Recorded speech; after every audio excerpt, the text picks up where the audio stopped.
And this is the global forecast for November 2015.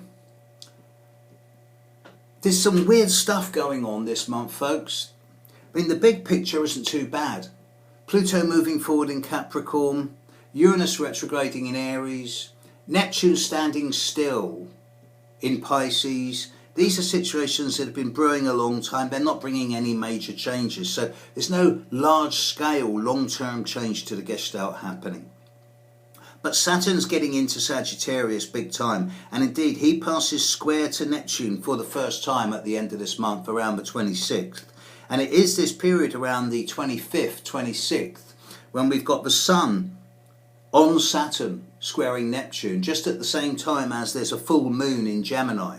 So I do anticipate the period around the 25th, 26th, 27th of November to be quite fraught in terms of concern around environmental issues, stuff to do with the seas, rivers, water, health issues.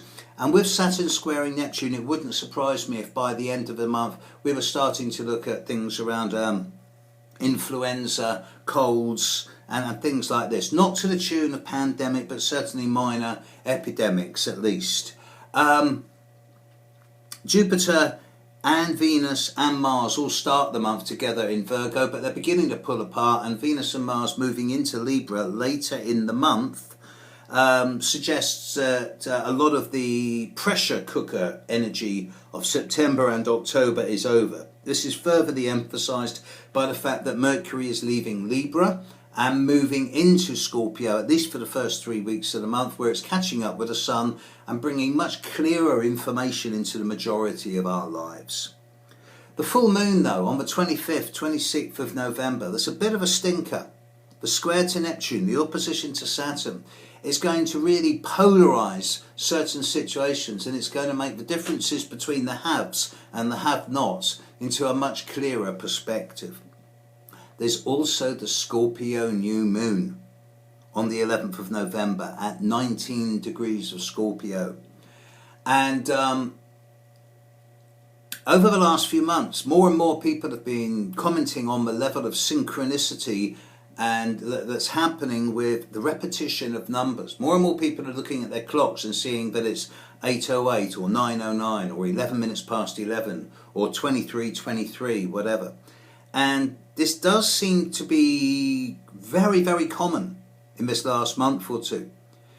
I take this as meaning that something's coming up around 11:11 and the new moon on 11:11 that's going to be a little bit weird or difficult. So if you follow your gut instinct, that's my best advice around the new moon on the 11th. And I wouldn't be going out of your way to create any type of new big developments or situations around that time. I know the new moon is sextile Jupiter, and traditionally that's a really nice aspect. But with the number of causal synchronicities that I've been seeing in the last few months, I'm going to be being careful around that time, and I suggest that most of you do as well. This is a month where Saturn is beginning to really start ruling the show, and the full moon at the end of this month is going to be indicative of how I suspect the next 3 or 4 months will be. If you're planet Earth for my client and with all the people on it, I'd be saying the same thing.